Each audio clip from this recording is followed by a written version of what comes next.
Hello students, welcome back to my channel Vinay classes. तो आज हम प्रश्नावली 11.1 करेंगे और इससे पहले के जितने भी वीडियोस हैं वो सारे मैंने प्लेलिस्ट में डाल दिए हैं।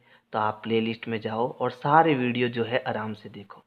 तो यहाँ देखो, इस प्रश्नावली को शुरू करने से पहले मैं कुछ आपको छोटी छोटी चीज़ें समझाऊंगा जो बहुत ज़रूरी है और समझनी भी पड़ेगी, तभी आपको ये पूरी प्रश्नावली समझ आएगी। देखो, हम गणित में राशियां पढ़ते हैं, जो भी आप संख्या कुछ भी ले लो, जो भी चीज़ें पढ़ते हो गणित के अंदर उन्हें हम राशियां कहते हैं। और वे राशियां आपके दो प्रकार की होती है, एक होती है चर और दूसरी होती है अचर। अब देखो, अचर किसे कहते हैं, ठीक है। तो आप जो भी संख्याएं लिखते हो, जैसे 1, 2, 5, 8.2 पॉइंट वाली संख्या, 3/4 बट्टे वाली संख्या, ये जो भी आप चीज़ें लिखते हो, रूट वाली भी लिखोगे, 8वीं कक्षा पढ़ोगे तब ये रूट वाली संख्या भी आएगी, है ना। इसको छोड़ देते हैं, चलो। तो ये जितनी भी आप संख्याएं पढ़ते हो इन्हें हम क्या कहते हैं, अचर कहते हैं। क्या कहते हैं, अचर कहते हैं। तो अब ये चर क्या होता है, तो जो चर होता है ना, इनका मान हमें पता नहीं होता है, ठीक है। और जिस चीज़ का मान हमें पता नहीं होता है उसको हम ऐसे लिखते हैं, X, Y, Z, T, P, Q. यानी अंग्रेजी वर्णमाला के छोटे अक्षरों से जब हम संख्याओं को लिखते हैं तो उन्हें हम क्या कहते हैं, चर राशियां कहते हैं। अब इसका मतलब क्या होता है, जैसे मैं एक उदाहरण लेता हूँ, आपके पास कुछ रुपए है ना। तो मैंने यहाँ क्या शब्द यूज किया, आपके पास कुछ रुपए हैं। अब पता नहीं है कितने रुपए हैं, लेकिन कुछ रुपए जरूर है। तो कुछ की जगह मैं ऐसे भी तो बोल सकता हूँ कि आपके पास एक्स रुपए है, यानी आपके पास रुपए तो है लेकिन पता नहीं कितने रुपए हैं। तो इसका मतलब मैंने इसको कैसे लिखा कि आपके पास एक्स रुपए हैं। तो जब इस प्रकार से हम संख्याओं को लिखते हैं ना, तो हम उन्हें क्या कहते हैं, चर राशियां कहते हैं। और जो स्पष्ट रूप से गणित में लिखी हुई होती है, नंबर में लिखी हुई होती है, उनको हम क्या कहते हैं, अचर कहते हैं। तो ये चीज़ समझ में आई, चर क्या होता है, अचर क्या होता है। अब चलो इस प्रश्न को करते हैं अपन। अब सब कुछ हमें धीरे धीरे समझ में आएगा, है ना। चलो, तो यहाँ प्रश्न है, तीलियों से प्रतिरूप बनाने के लिए आवश्यक तीलियों की संख्या के लिए नियम ज्ञात कीजिए। यानी कुछ आपके घर में माचिस है, माचिस के अंदर क्या है, तीलियाँ। उन तीलियों से यहाँ पर कुछ नंबर बनाए हुए हैं। अब इनका क्या करना है, देखो, इनका हमें नियम लिखने के लिए एक चर का प्रयोग कीजिए। आ गया ना चर, है ना। यानी चर हम किसे कहेंगे, जिसका मान निश्चित नहीं होता है, हमें पता नहीं है कि वो क्या है, ठीक है। तो एक चर का हमें प्रयोग करना है। तो इस सभी प्रश्नों को हम हल करेंगे तो इसमें मैं एक n चर का प्रयोग करूंगा। ये n मेरा क्या होगा, चर होगा, जिससे हमें क्या बनाना पड़ेगा, नियम बनाना पड़ेगा, ठीक है। तो यहाँ ए देखो, अक्सर टी का टी के रूप में तीलियों से प्रतिरूप। तो अब मुझे इसका नियम बनाना है। देखो, टी कैसे बनता है, एक सीधी तीली लगा दो आप, है ना, और इसके बीचों बीच एक तीली और लगा दो। तो यहाँ पर मैंने कितनी तीलियाँ ली, 2 तीलियाँ ली। अब मुझे इसका नियम बनाना है, ठीक है। तो नियम, मैंने कितनी तीलियाँ ली, 2। अब 2 के पीछे आप गुणे में यहाँ क्या लगा दो, n लगा दो। ये मैंने क्या लिया, अचर लिया, ये नंबर है, अचर हो गया। ये n मेरा क्या हो गया, चर हो गया। और मेरे पास क्योंकि यहाँ 2 तीली मैंने ली, तो मेरा नियम क्या बन गया, 2 गुणा n। देखो, यहाँ गुणे का निशान मैं नहीं लगाऊंगा, ठीक है, क्योंकि यहाँ हम जब अचर और चर को लिखते हैं तो हम गुणे का निशान नहीं लगाते हैं। तो आपको यहाँ ध्यान रखना पड़ेगा, यहाँ पर गुणे का निशान है ना, समझ गए। चलो अगला प्रश्न देखो, अक्सर जेड का जेड के रूप में तीलियों से प्रतिरूप। तो अब जेड बनाने के लिए मुझे कितनी तीलियाँ चाहिए, देखो, 1, फिर ये दूसरी तीली, फिर ये तीसरी तीली। तो क्या नियम बनेगा, हमारा नियम बनेगा कि हमने 3 तीलियाँ ली और इसके पीछे क्या लगा दो, n लगा दो। तो ये मेरा नियम बन गया 3 गुणा n या 3n, ऐसे भी मैं इसको पढ़ सकता हूँ। समझ में आ रहा है ना, वेरी गुड। अब तीसरा देखो, u बनाना है मुझे। u बनाने के लिए क्या करना पड़ेगा, एक तीली ऐसे लेनी पड़ेगी, दूसरी ऐसे और तीसरी ऐसे। यानी इसमें भी मैंने कितनी तीलियाँ ली, 3 तीलियाँ ली। तो मेरा नियम क्या बनेगा, 3 गुणा n। ठीक है, फिर देखो v अक्षर बनाने के लिए, तो v में मुझे 1 तीली और 2 तीली, 2 तीलियाँ चाहिए, तो मेरा नियम क्या बनेगा, 2 गुणा n, है ना। फिर अक्षर ई के रूप में तीलियों से प्रतिरूप बनाना है, तो ई बनाने के लिए देखो कितनी तीलियाँ चाहिए, एक तो सीधी, फिर एक ऐसे 2, फिर एक ऐसे 3 और ये 4। तो इसका नियम कैसे बनेगा कि मैंने कितनी तीलियाँ ली, 4, और इसका n से गुणा कर दो। फिर s बनाना है ना, s बनाना है। s कैसे बनेगा, एक तीली ऐसे, दूसरी ऐसे, तीसरी ऐसे, चौथी ऐसे और पांचवी ऐसे, यानी मुझे इसमें कितनी तीलियाँ चाहिए, 5 तीलियाँ चाहिए। तो क्या नियम बना, 5 गुणा n। फिर मुझे a बनाना है, तो a में देखो एक तीली ऐसे, दूसरी ऐसे और तीसरी ऐसे, तो क्या नियम बना, कितनी तीलियाँ ली मैंने यहाँ, 3, तो इसका गुणा किससे कर दो, n से, तो इसको मैं 3n लिख सकता हूँ। तो ऐसे आपको ये पहला प्रश्न करना है। लेकिन यहाँ जी में देखो कुछ a आपका इस प्रकार से बनाया हुआ है, ये इस प्रकार से नहीं है, ये कुछ इस प्रकार से बनाया हुआ है, 1 2 3 4 5 और 6, इस प्रकार से आपका a बनाया हुआ है। तो यहाँ मैं थोड़ा सा चेंज कर देता हूँ नियम कि इसमें देखो कैसे बना है, 1 2 3 4 5 और 6, ये इस प्रकार से a बनाया हुआ है। तो हमारा जो नियम बनेगा वो क्या बनेगा, 6 गुणा n, 6n बन जाएगा। ठीक है, तो इसको थोड़ा करेक्ट कर लेना आप। अब है प्रश्न 2। प्रश्न हमारा है, हम अक्सर L, C और F के प्रतिरूपों के लिए नियमों को पहले से जानते हैं। पहले से कैसे जानते हैं, क्योंकि अभी हमने प्रश्न 1 किया था, तो हम नियम आराम से बना सकते हैं। कैसे बना सकते हैं कि अगर मुझे L बनाना है, L के लिए कोई नियम बनाना है, तो इसमें कितनी तीलियाँ है, एक तीली ऐसे, दूसरी ऐसे, तो हमारा नियम क्या बनेगा, नियम बनेगा 2 गुणा n, यही नियम बनेगा, है ना। सी के लिए देखो एक तीली ऐसे, एक ऐसे और दूसरी ऐसे, तो सी के लिए मुझे 3 तीलियाँ चाहिए, तो मेरा क्या नियम बना, 3 गुणा n। फिर एफ के लिए अगर मुझे बनाना है तो इसके लिए भी मुझे 3 तीलियाँ चाहिए, 1 2 और 3, तो क्या नियम बना, नियम मेरा 3 गुणा n, है ना।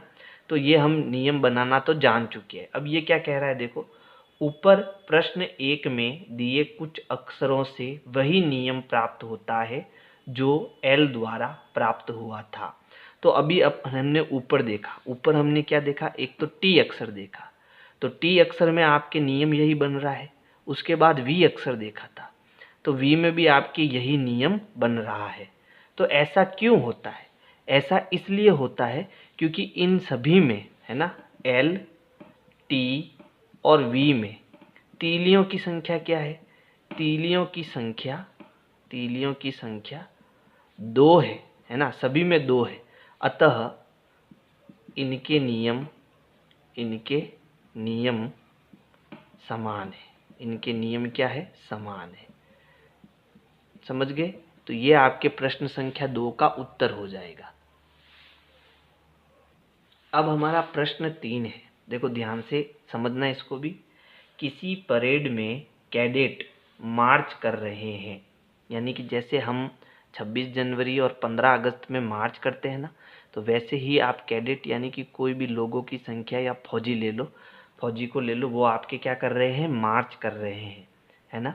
अब एक पंक्ति में 5 कैडेट है, यानी ये इस प्रकार से है कि जैसे मान लो ये एक पंक्ति है, तो एक पंक्ति में कितने हैं, 5, तो इसके पीछे फिर ऐसे यूँ दिए हुए हैं बहुत सारे, लेकिन एक पंक्ति में कितने हैं, 5 जने हैं। समझ गए ना आप। तो इसमें ये जो पहली पंक्ति है वो कौन सी है, ये वाली। एक पंक्ति में कितने हैं, 5, ये एक पंक्ति में है। ठीक है, तो इसके लिए मुझे नियम बनाना है।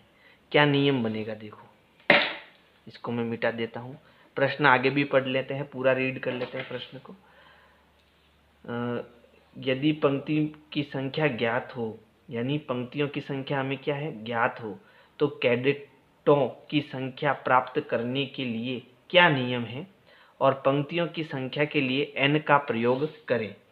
ठीक है, हमें पंक्तियों की संख्या के लिए किसका प्रयोग करना है, n का, यानी कुल मिला के हमें नियम बनाना है। तो यहाँ पर एक पंक्ति में कितने जने हैं, 5 जने हैं, तो क्या हो जाएगा नियम 5 गुणा n। समझ गए, 5 गुणा n। अब अगर मुझे यहाँ पर पंक्तियों की संख्या ज्ञात करनी हो कि कुल कितनी पंक्तियाँ हैं, है ना, तो वो मैं आराम से ज्ञात कर सकता हूँ। n की जगह आप एक पंक्ति है तो 5 लोगों की संख्या आ जाएगी।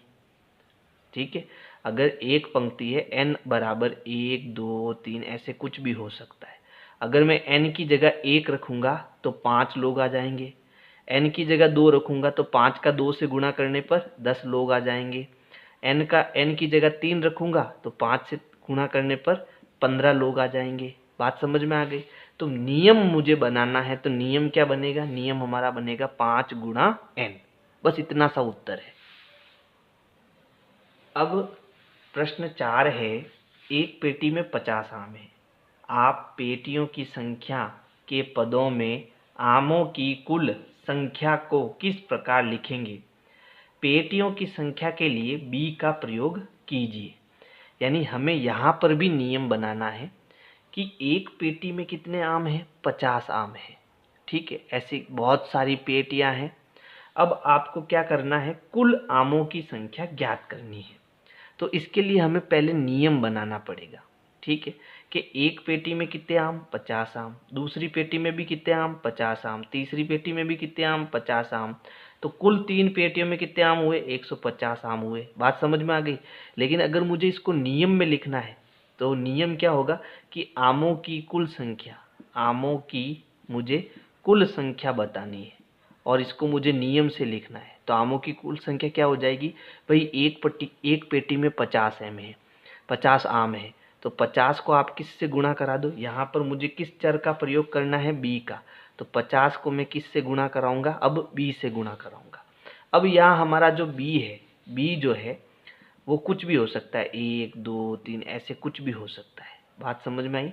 b हमारा अगर 1 है यानी कि एक पेटी है तो 50 का 1 से गुणा, तो आम कुल आम कितने आ जाएंगे, 50 आ जाएंगे। अगर पेटियाँ 2 है तो 50 का 2 से गुणा हो जाएगा, तो 50 दूनी 100, यानी कि कुल आमों की संख्या कितनी आ जाएगी, 100 आ जाएगी। लेकिन क्योंकि हमें इसको नियम रूप में लिखना है तो नियम क्या होगा, 50 गुणा b होगा। आमों की कुल संख्या क्या होगी, 50 इंटू b होगी। अब है प्रश्न 5। प्रश्न है, शिक्षक प्रत्येक विद्यार्थी को 5 पेंसिल देता है। कितना पेंसिल देता है, 5, यानी एक को जो है 5 पेंसिल देता है।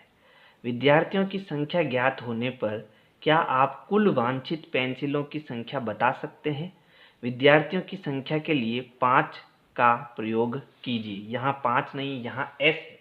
क्या है, s का प्रयोग आपको करना है ना। तो अब हमें क्या करना है, हमें कुल पेंसिलों की संख्या बतानी। भाई एक छात्र को हमने कितने पेंसिल दी, 5 पेंसिलें दी, है ना। एक छात्र को कितने, 5 पेंसिल दी, तो 2 छात्र को कितना दी, 10 पेंसिल दी, 3 छात्र को 15 पेंसिल दी, है ना।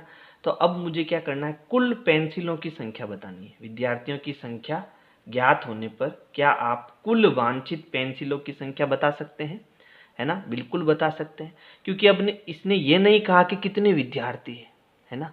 तो हमें यहाँ पर s को क्या मानना पड़ेगा, कुल विद्यार्थी मानना पड़ेगा। किसको, s को, क्योंकि यहाँ पर ये कह रहा है विद्यार्थियों की संख्या के लिए s का प्रयोग किया गया है ना। तो कुल पेंसिलों की संख्या, कुल पेंसिलों की जो संख्या होगी वो क्या होगी कि भैया एक को कितनी पेंसिल दी, 5 पेंसिल दी, तो कितने विद्यार्थी है टोटल, s विद्यार्थी है, तो 5 गुणा s। समझ गए। यहाँ गुणे का निशान मैं नहीं लगा रहा हूँ, क्योंकि अब आपको ये चीज़ आदत में लानी पड़ेगी कि जब दो संख्याओं के बीच में कोई निशान ना हो तो वहाँ गुणे का निशान होता है। अगला प्रश्न देखो, प्रश्न 6। एक चिड़िया 1 मिनट में 1 किलोमीटर उड़ती है। क्या आप चिड़िया द्वारा तय की गई दूरी को मिनटों में उसके उड़ने के समय के पदों में व्यक्त कर सकते हैं। मिनटों में उड़ने के समय के लिए 1 का प्रयोग कीजिए। तो आपको बता देता हूँ, यहाँ 1 नहीं है, यहाँ t है। हमें t का प्रयोग करना है। किसके लिए, मिनटों में उड़ने के समय के लिए टी का प्रयोग करना है ना। तो एक चिड़िया 1 मिनट में कितना किलोमीटर उड़ती है? 1 किलोमीटर उड़ती है। 1 मिनट में कितना किलोमीटर? 1 किलोमीटर उड़ती है। तो अब हमें यहाँ क्या करना है? मिनट उड़ने के समय के पदों में व्यक्त कर सकते हैं। तो चिड़िया ने कुल कितनी दूरी तय करी वो हमें बताना है, और इसके लिए हमें किसका प्रयोग करना है? टी का प्रयोग करना है ना। तो यहाँ लिखेंगे चिड़िया द्वारा तय की गई कुल दूरी। चिड़िया द्वारा तय की गई जो कुल दूरी है, कुल दूरी बराबर 1 गुणा टी। अच्छा, क्योंकि हम यहाँ दूरी ज्ञात कर रहे हैं और यहाँ टी यानी कि समय है। अब वो 1 मिनट उड़ रही है कि 2 मिनट उड़ रही है कि 3 मिनट उड़ रही है, वो हमें नहीं दिया हुआ है। लेकिन जितने मिनट भी उड़ रही है उसका हम 1 से गुणा करेंगे तो उतनी दूरी उसकी आ जाएगी। और ये दूरी किस में है? किलोमीटर में है। तो हम पीछे किलोमीटर लिख देते हैं। ये हमारा उत्तर हो जाएगा। प्रश्न 7 देखो क्या है। प्रश्न है, राधा बिंदुओं यानी डॉट्स से एक रंगोली बनाती है। यानी जैसे ऐसे डॉट बने हुए हैं ना, ऐसे डॉट बने हुए, तो इनको जोड़कर मैं क्या कर रहा हूँ? एक रंगोली बना रहा हूँ। तो ऐसे भी राधा क्या कर रही है? रंगोली बना रही है। खड़िया के पाउडर की सहायता से बिंदुओं को जोड़कर रेखाओं का एक सुंदर प्रतिरूप बनाना, जैसे आकृति 11.5 में है। यानी वो रंगोली किससे बना रही है? खड़िया से बना रही है। तो इसको छोड़ो, आगे पढ़ते हैं। उसके पास एक पंक्ति में 8 बिंदु है। अब यहाँ पर आप ध्यान रखना कि जैसे एक पंक्ति की बात करूँ तो उसमें एक पंक्ति में कितने बिंदु है? 8। 1 2 3 4 5 6 7 और 8, ऐसे 8 बिंदु है। फिर नीचे और पंक्तियाँ हैं बहुत सारी, उसमें भी 8 8 8 8 क्या है? बिंदु है ना। तो पंक्तियों की रंगोली में कितने बिंदु हैं? हमें बिंदुओं की संख्या ज्ञात करनी है। ठीक है, हमें कुल बिंदुओं की संख्या ज्ञात करनी है। लेकिन हमें ये पता नहीं है कि उसके पास पंक्तियां कितनी है। हमें ये पता नहीं है, एक पंक्ति में 8 बिंदु है लेकिन पंक्तियां कितनी है वो हमें पता नहीं है। तो जब कुछ पता नहीं होता है तो उसको हम चर मानते हैं, और चर को हम किसी जो आपके अंग्रेजी वर्णमाला है उसके छोटे अक्षर से लिखते हैं। तो यहाँ हमें मानना पड़ेगा पहले। तो हम यहाँ लिखते हैं माना पंक्तियों की संख्या। किसकी संख्या? पंक्तियों की, क्योंकि हमें पता नहीं कितनी पंक्तियां हैं। तो पंक्तियों की संख्या हम क्या मान लेते हैं? x मान लेते हैं। पंक्तियों को मैंने क्या मान लिया? x मान लिया। तो कुल बिंदु की संख्या, हमें अब बिंदु चाहिए तो कुल कितने बिंदु होंगे? तो कुल बिंदु की संख्या क्या हो जाएगी भाई? एक पंक्ति में कितने बिंदु है? 8 बिंदु है। तो 8 का हम किससे गुणा करेंगे? x से। तो हमारे पास कुल बिंदु आ जाएंगे ना। अब आगे प्रश्न पढ़ते हैं। इसमें हमें 2 उत्तर और देने, इसको मिटा देता हूं मैं। इसमें एक प्रश्न ये पूछा, पंक्तियों की रंगोली में कितने बिंदु होंगे यदि 8 पंक्तियां हो? ठीक है, तो यदि पंक्तियां कितनी हो? यदि 8 पंक्तियां हो, पंक्तियां है, तब कुल बिंदु क्या आएंगे? देखो, कुल बिंदुओं की संख्या, कुल बिंदुओं की संख्या हमने क्या नियम बनाया? 8 गुणा x, 8 गुणा x। ठीक, अब 8, क्योंकि मैं अब x की जगह पर कितनी पंक्तियां डाल रहा हूँ? 8 पंक्तियां डाल रहा हूँ। तो यहाँ पर गुणे का निशान आएगा अब, और x की जगह मैं कितना लिखूंगा? 8, क्योंकि अब मुझे पता चल गया मुझे पंक्तियां कितनी लेनी है? 8 लेनी है। तो 8 का 8 से गुणा कितना हो जाएगा? 64। तो कुल बिंदुओं की संख्या क्या आएगी? 64 आएगी। समझ में आ गया? अब मैं इसी को दूसरा कर रहा हूँ। दूसरा कैसे करना है देखो। दूसरा, यदि 10 पंक्तियां हो तो कितने बिंदु होंगे?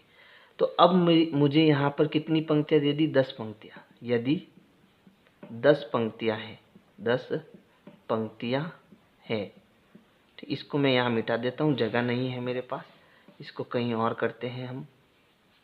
तो देखो, दूसरा मैं यहाँ ऊपर कर देता हूँ, इसको मिटा देता हूँ, आप नोट कर लेना। सेकंड, यदि 10 पंक्तियां हैं। कितनी पंक्तियां हैं? 10 पंक्तियां हैं।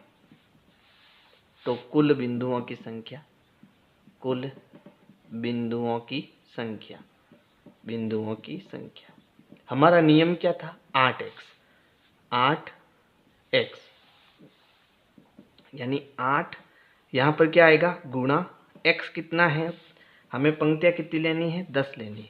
तो 8 गुणा 10, अब गुणा करेंगे तो कितना आ जाएंगे टोटल बिंदु? 80, है ना। 8 दाएँ 80 होता है, टोटल 80 बिंदु आ जाएंगे।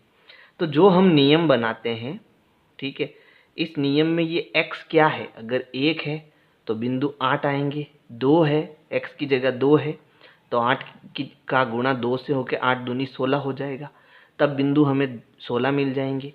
अब यहाँ 8 गुणा 8 किया तो 64 बिंदु आए, 8 गुणा 10 किया तो 80 बिंदु आए। बात समझ में आ गई? तो ये जो नियम हम बनाते हैं ना, वो बहुत इंपॉर्टेंट होता है, उससे हम कोई भी नंबर जो है निकाल सकते हैं। प्रश्न 8 है, लीला राधा की छोटी बहन है। यानी लीला जो है वो राधा की कैसी बहन है? छोटी बहन है। लीला राधा से 4 वर्ष छोटी है। कितने वर्ष छोटी है? 4 वर्ष छोटी है। क्या आप लीला की आयु राधा की आयु के पदों में लिख सकते हैं? राधा की आयु x वर्ष है, यानी हमें जो राधा की आयु है ना, वो कितनी दी? राधा की आयु कितने वर्ष दी? x वर्ष दी, x वर्ष, ठीक है। और हमें किसकी आयु बतानी है? हमें लीला की आयु बतानी है। तो लीला की जो आयु है वो कितनी हो जाएगी? x माइनस 4 वर्ष हो जाएगी। कैसे किया मैंने? कि जो ये राधा की आयु कितनी है? x, और लीला इससे कितनी छोटी है? 4 वर्ष छोटी है। यानी कि अगर मान लो राधा की आयु 30 वर्ष होती तो लीला इससे कितनी छोटी है? 4 वर्ष छोटी है, तो हम 4 घटा देंगे। इसका मतलब लीला की आयु कितनी आ जाएगी? 26 वर्ष आ जाएगी।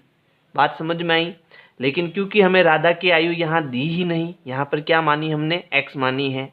तो x में से हम जब 4 घटाएंगे तो किसकी आयु आ जाएगी? लीला की आयु आ जाएगी, है ना। बहुत सरल प्रश्न।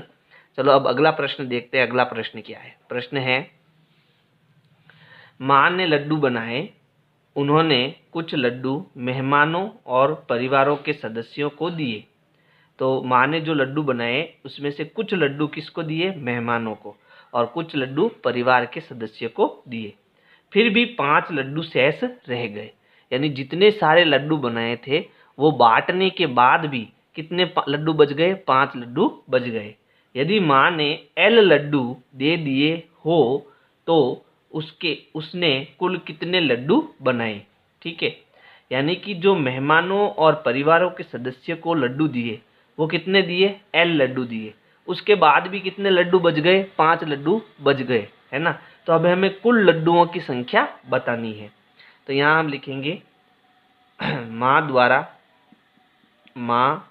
द्वारा बांटे गए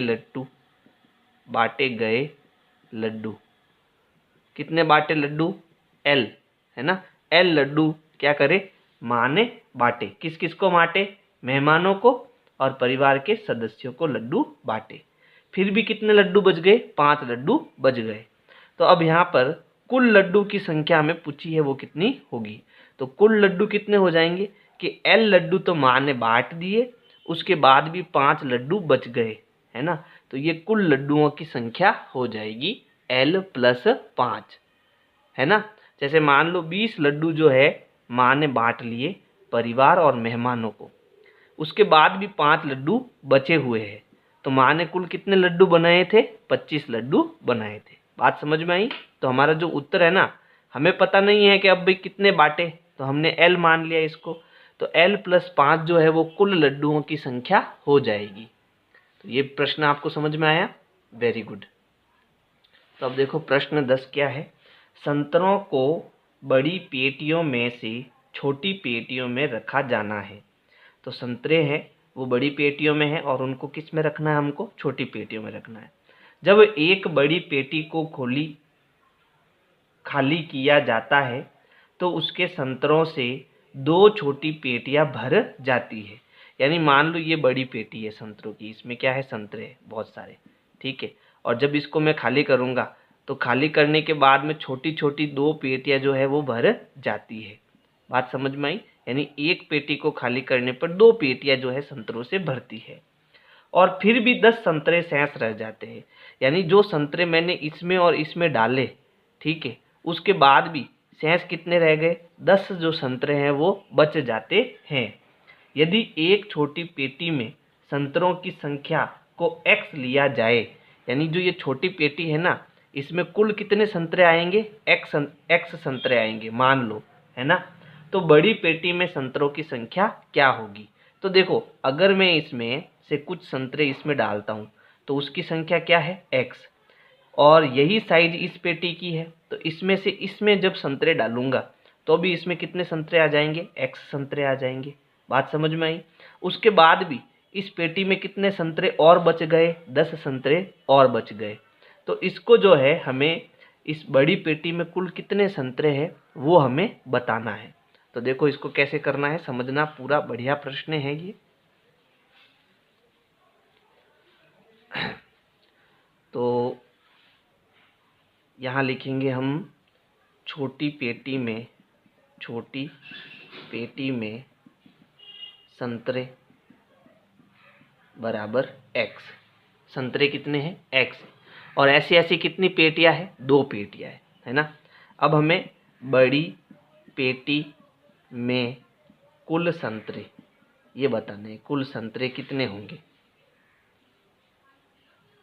कुल संतरे तो हम क्या करेंगे? सभी को जोड़ देंगे। अच्छा, छोटी पेटियां कितनी है? 2।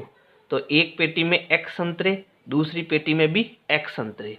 उसके बाद भी कितने संतरे बच जाते हैं? 10 संतरे बच जाते हैं। तो जब इनको हम जोड़ेंगे, 1x और 1x कितना हो जाएगा? 2x हो जाएगा। तो 2x + 10। तो जो बड़ी पेटी में कुल संतरे होंगे वो कितने होंगे? 2x + 10 संतरे होंगे। यही हमारा क्या होगा? उत्तर होगा। प्रश्न 11 है, तीलियों से बने हुए वर्गों के नीचे दिए प्रतिरूपों को देखिए। तो यहाँ पर जो है हमें तीलियों से वर्ग के प्रतिरूप दिए हुए हैं, यानी तीलियों से हम वर्ग बना रहे हैं। वर्ग कब बनेगा? जब मैं, जैसे मुझे 4 तीली मिलती है, तो ये मान लो ये एक तीली, फिर इसके नीचे मैंने दूसरी तीली लगाई, फिर ये तीसरी और ये चौथी तीली लगाई, तो ये मेरे पास एक वर्ग बना। कितना वर्ग बना? एक वर्ग बना, ठीक है। तो इस प्रकार से ये बहुत सारे वर्ग बनाए हुए हैं। फिर देखो आगे प्रश्न क्या कहता है, ये वर्ग अलग अलग नहीं है, यानी ये सारे एक ही वर्ग है, एक ही आकृति के हैं। 2 संलग्न वर्गों में एक तीली उभयनिष्ठ है। और जब मैं 2 वर्ग बनाऊंगा ना, जैसे मुझे यहाँ एक वर्ग और बनाना है, तो देखो ये एक तीली तो यहाँ पर एक काम आ जाएगी। अब मुझे 3 तीलियाँ और चाहिए, 1, 2 और 3, ठीक है। तो मेरे पास अब कितने वर्ग बन गए? 1 और 2, 2 वर्ग बन गए मेरे पास। तो इस प्रकार से जब 2 वर्ग होंगे तो एक तीली उसके बीच क्या होगी? उभयनिष्ठ होगी, कॉमन होगी, दोनों के लिए एक ही होगी। इस प्रतिरूप को देखिए और वह नियम ज्ञात कीजिए जो वर्गों की संख्या के पदों में आवश्यक तीलियों की संख्या देता है। यहाँ संकेत है, यानी हमें यहाँ से एक नियम बनाना है। बहुत सारे वर्ग अगर बनाने हो, यहाँ वर्गों की संख्या हमें नहीं दी है, बहुत सारे वर्ग बनाने हैं, तो उसके लिए क्या नियम होगा? यहाँ संकेत है, यदि आप अंतिम ऊर्ध्वाधर तीली को हटा दें तो आपको C का प्रतिरूप मिलता है। यानी अगर मान लो मैं यहाँ से ये जो लास्ट वाला वर्ग है, इसमें से ये वाला अगर मैं तीली निकाल देता हूँ, तो अब मुझे यहाँ देखो C की आकृति मिलेगी, है ना, C की आकृति मिलेगी। अब यही हमारा संकेत है और इसी से हम उत्तर लेके आएंगे। संकेत से ही हम उत्तर ला सकते हैं। तो देखो इस प्रश्न को थोड़ा समझने की कोशिश करना, बहुत अच्छा प्रश्न है। यहाँ हमें नियम बनाना है वर्गों के लिए। किसके लिए? वर्गों के लिए। तो देखो अगर मैं A की बात करूँ यहाँ पर, तो A में कितने वर्ग है? तो वर्ग इसमें 1 है, लेकिन तीलियों की संख्या कितनी है? 1, 2, 3 और 4। और संकेत हमें क्या दिया? C। C कब बनेगा? C कब बनेगा? जब मेरे पास कितनी तीलियाँ हो? 3 तीलियाँ हो, है ना। तो तीलियों की संख्या कितनी है? देखो तीलियाँ, एक वर्ग बनाने के लिए कितनी तीलियाँ चाहिए? तो 3 तीली तो C बनाने के लिए चाहिए, और एक इसमें हम जैसे ही जोड़ेंगे तो एक वर्ग बन जाएगा, यानी 3 + 1 मैं इसको लिख सकता हूँ।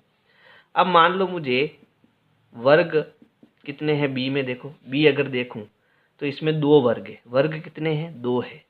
और 2 वर्ग बनाने के लिए मुझे सी कितना बनाना पड़ेगा? देखो ये एक सी और ये दूसरा सी। बात समझ में आई? दोनों में कितनी तीलियां है? 3 तीलियां है। और इसके बीच में अगर मुझे एक तीली और लगानी है ना, देखो ये वाला पार्ट इससे जुड़ जाएगा, ये वाला पार्ट इससे जुड़ गया, ठीक है। अब कितनी तीलियां हो गई? 1 2 3 4 5 और 6, है ना। तीलियां कितनी हो गई? तीलियां हो गई 6 हो गई। अब जब मैं इसमें एक और जोड़ूंगा तो 2 वर्ग बनेंगे, यानी 6 + 1 करना पड़ेगा मुझे। बात समझ में आई? फिर देखो सी में वर्ग कितने हैं? 3 है। तो 3 के लिए मुझे कितनी तीलियां चाहिए? देखो ये 3 तीलियां, फिर 3 तीलियां ये हो गई, फिर उसके बाद ये 3 तीलियां हो गई। तो 1 2 और 3। अब मुझे वर्ग बनाना है तो एक तीली और जोड़नी पड़ेगी, है ना। तो 3 तीलियां बनाने के लिए मैंने कितनी 3 वर्ग बनाने के लिए कितनी तीलियां ली? 1 2 3 4 5 6 7 8 और 9, फिर एक और जोड़ दी।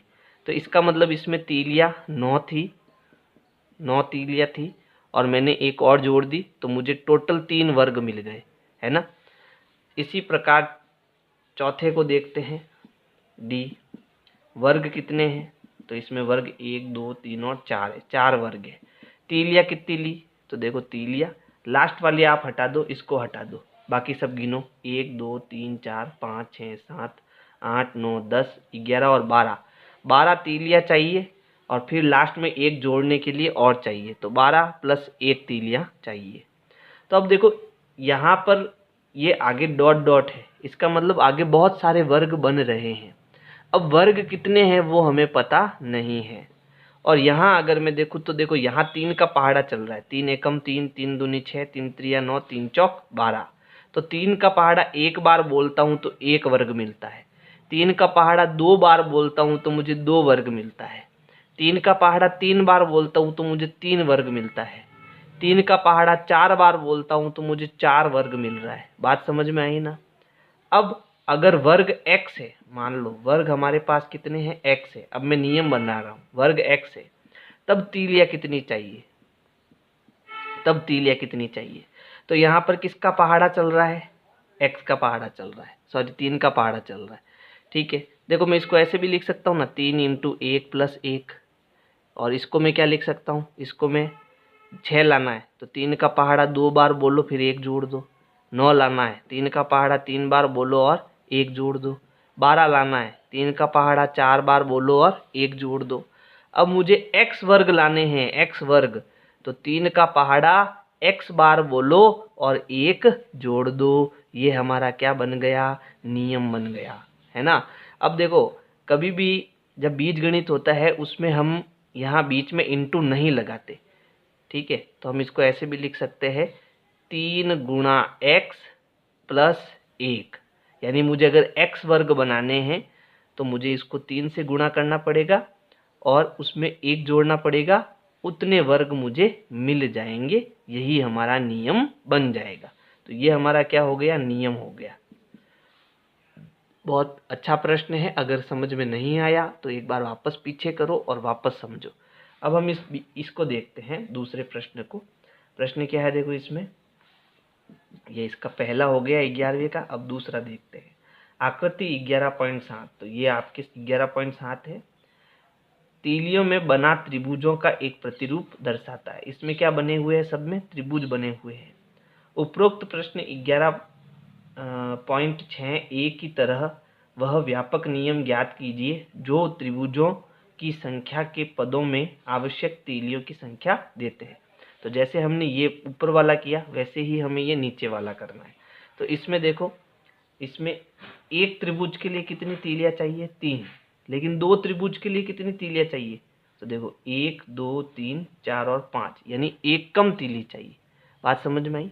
यानी देखो यहाँ पर मैं अगर 2 तीली लूँ और 1 तीली जोड़ दूँ तो एक त्रिभुज बनेगा, ठीक है। अब फिर मैं अगर मैं 2 तीली लूँ, ये मैंने 2 तीली ले ली, समझ लो 1 और 2, फिर इसमें एक और जोड़ दूँ तो मुझे 2 त्रिभुज मिल जाएंगे। तो इसको मैं सीधा कर लेता हूँ कि मान लो मुझे एक्स त्रिभुज बनाने हैं। कितने त्रिभुज? एक्स त्रिभुज बनाने के लिए